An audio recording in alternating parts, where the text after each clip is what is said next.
Hola amigos, hoy quería hablarles de algunos de los animales más feroces que han existido. Estos carnívoros fueron propuestos por ustedes en los comentarios. Entelodon recibió el apodo de cerdo asesino, y es verdad que como los cerdos modernos, este mamífero de la megafauna comía plantas además de carne. Entelodon tenía el tamaño aproximado de una vaca y tenía una cara notablemente parecida a la de un cerdo, con muchas verrugas y huesos en las mejillas y un hocico extendido salpicado de dientes de aspecto peligroso. Como muchos mamíferos de la época del Eoceno, solamente 30 millones de años después de la extinción de los dinosaurios, Entelodon tenía un cerebro inusualmente pequeño para su tamaño y probablemente no era el omnívoro más brillante de su hábitat euroasiático. De manera algo confusa, Entelodon ha prestado su nombre a toda una familia de mamíferos de la megafauna, los entelodontes, que también incluyen al Deodon, un poco más pequeño, de América del Norte. Los entelodontes a su vez compitieron con una familia de mamíferos de constitución musculosa, vagamente parecidos a lobos o a felinos grandes y que no han dejado descendientes vivos, los hienodontes.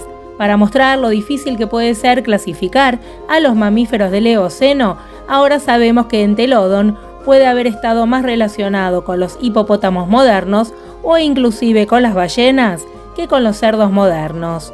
Y hablando de Hyenodon, fue un género extinto de mamíferos carnívoros que aparece por primera vez en el registro fósil hace unos 42 millones de años, en la mitad del Eoceno, y vivieron hasta hace unos 25 millones de años, cerca del final del Oligoceno. Se los clasifica en el orden de los creodontes, aunque este orden fue cuestionado, ya que se cree que está formado por grupos de animales no emparentados entre sí.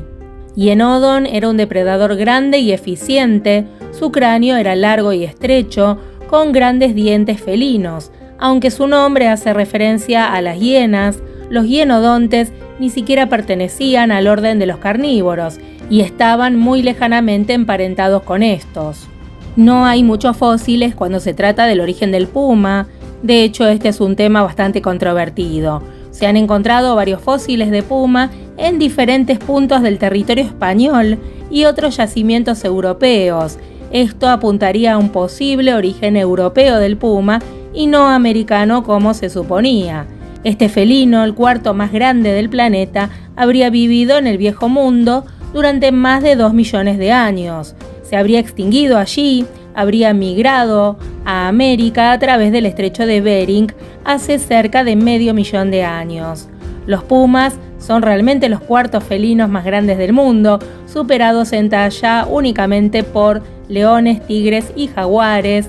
Actualmente habitan todo el continente americano, desde el norte de Estados Unidos, pasando por Centroamérica y llegando a las zonas más alejadas de Chile y la Argentina.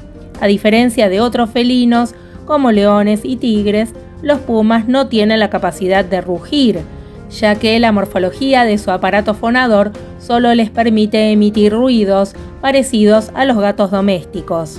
Algunos paleontólogos americanos proponen que los pumas son de origen americano y que divergieron a partir de félidos primitivos aquí en este continente hace unos 4 millones de años.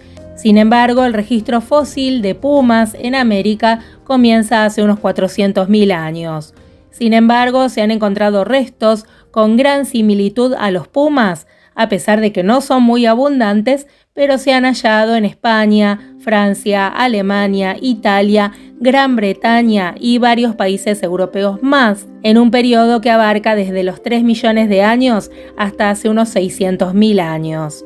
Algo interesante es que un estudio genético sobre los pumas actuales los agrupó en 6 subespecies y toda la población de América del Norte, tomada en la muestra, fue genéticamente homogénea, en relación con la variabilidad de las poblaciones de América Central y del Sur. Esto indicaría que los pumas cruzaron desde Norte a Sudamérica durante el gran intercambio biótico americano.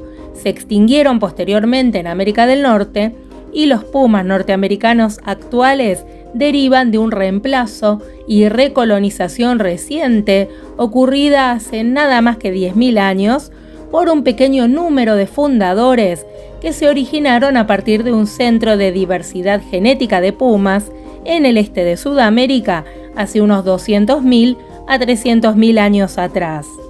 A lo largo de la historia fueron muchos los animales que se fueron extinguiendo en la Tierra. El dodo, la cuaga o el alce irlandés son algunos de los animales que con el paso del tiempo y a veces también la acción de los humanos acabaron provocando su total extinción. Ahora las vaquitas marinas se han convertido en otros animales cercanos a su completa desaparición.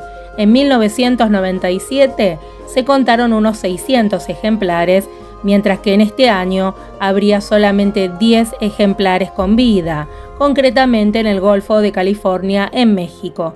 El principal motivo que ha provocado esta reducción drástica de vaquitas marinas es la acción de los humanos. La pesca ilegal sigue siendo muy recurrente en muchos lugares y poco a poco está afectando a la biodiversidad de nuestro planeta.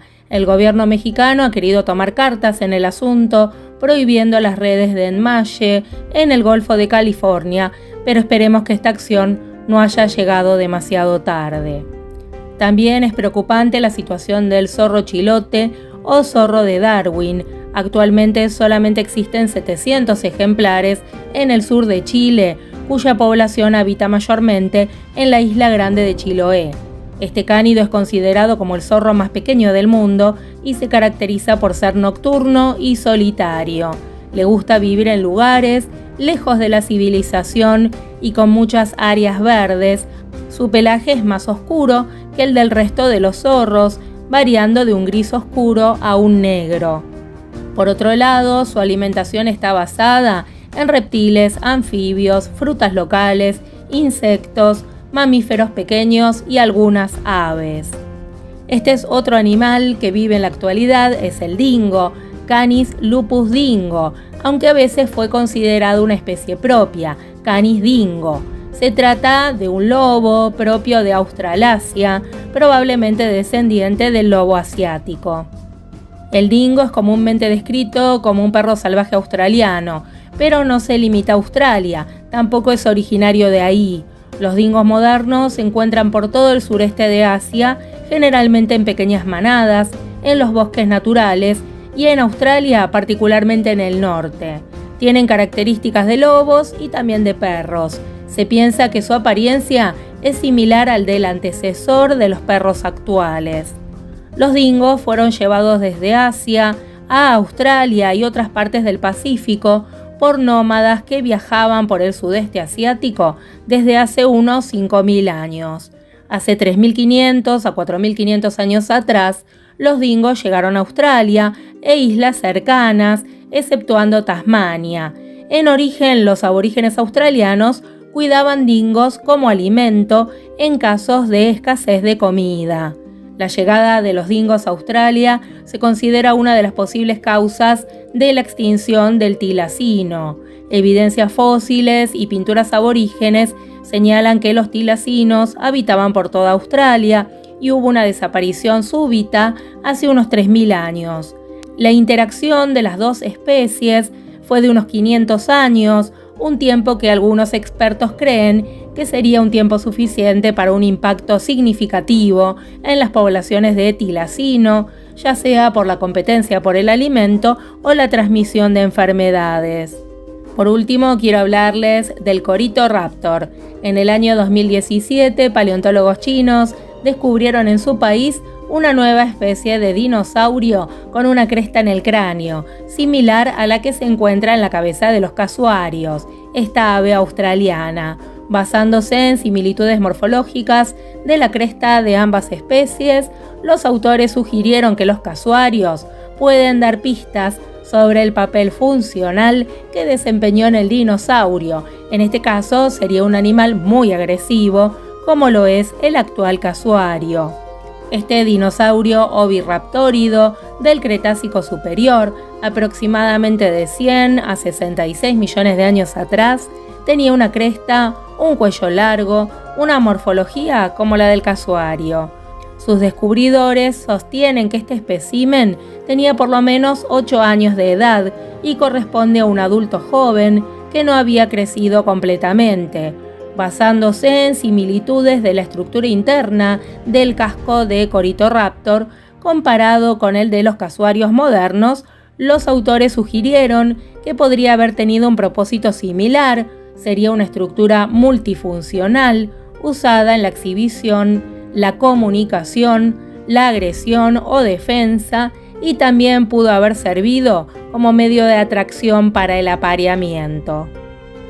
El descubrimiento de Corytoraptor proporciona pruebas de que los dinosaurios oviraptóridos eran morfológicamente y taxonómicamente mucho más diversos en China que en cualquier otra región del mundo.